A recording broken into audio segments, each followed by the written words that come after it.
Kevin Durant and Kyrie Irving have spent the last couple of months making it abundantly clear that, if we must talk about them, they'd prefer we restrict our conversation to their performance on the basketball court. I hate to be the bearer of bad news, but when Durant's Warriors, which will never really be Durant's Warriors, which is kind of the crux of the issue, isn't it?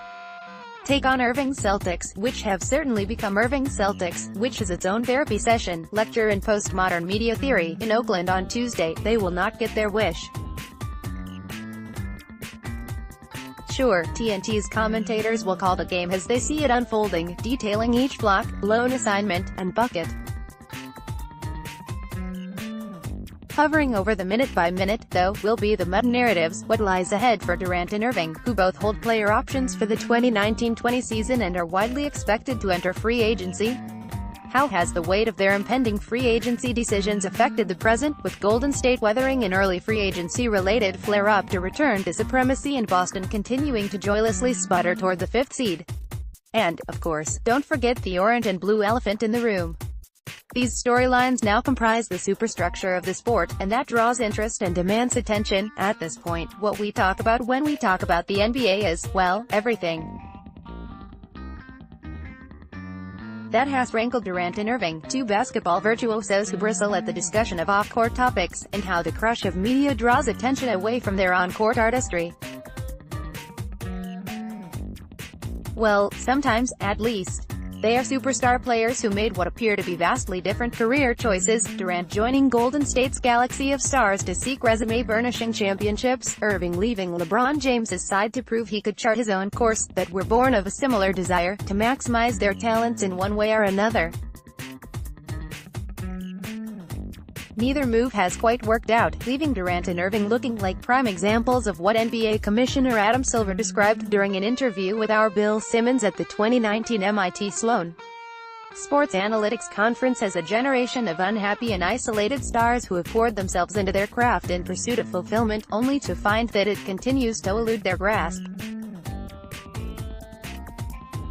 That quandary is not unique to basketball players. I can't say that it makes much sense to me that these two particular personalities, who have expressed objections to incessant media speculation and extraneous non-basketball intrusions, would choose to play in New York, and for the Knicks in particular.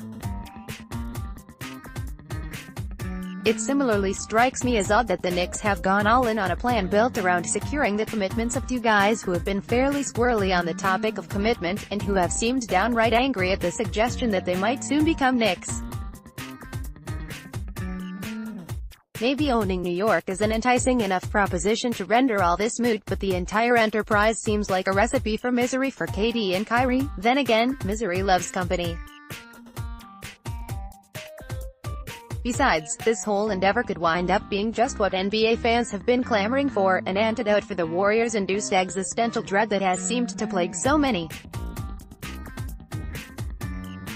However precarious a Durant-Irving pair-up under James Dolan's roof might wind up being, it could help give NBA fans writ large precisely what they've said they want, a league where a larger number of teams can harbor an honest hope of winning it all. A Durant-less Golden State likely remains the West's favorite, provided Klay Thompson sticks around to run with Stephen Curry and Draymond Green. But its stranglehold is loosened, and a narrowed margin between the Warriors and the rest of the Western Pac could open the door for established threats like the James Harden-Chris Paul Rockets and the Paul George-Russell Westbrook Thunder. Maybe it emboldens would-be contenders like the Nuggets, with plenty of intriguing young pieces positioned around MVP candidate Nikola Jokic, the Jazz, building around the core of Rudy Gobert, Donovan Mitchell, and Joe Ingles, or the Blazers, perpetually in search of a level-up jolt alongside Damian Lillard and CJ McCollum. Related, the NBA's electric slide if Irving leaves Boston. Perhaps Danny Ainge decides against putting his best offer for Anthony Davis on the table after all, prompting the Pelicans to revisit that "all the young Lakers" proposal, and, at long last, giving the Lakers the 1-2 punch Magic Johnson has been promising. And, call me crazy, but I'm getting increasingly into the idea that Drew Holiday, Julius Randle, the Pelicans' incredibly feisty core of young role players, plus Brandon Ingram, Lonzo Ball, and Kyle Kuzma, might not be all that. Bad a place for New Orleans to start over. That would require the Celtics to rebuild on the fly. It'd be fascinating to see which players Ainge would prioritize as cornerstones as he sketches a new blueprint.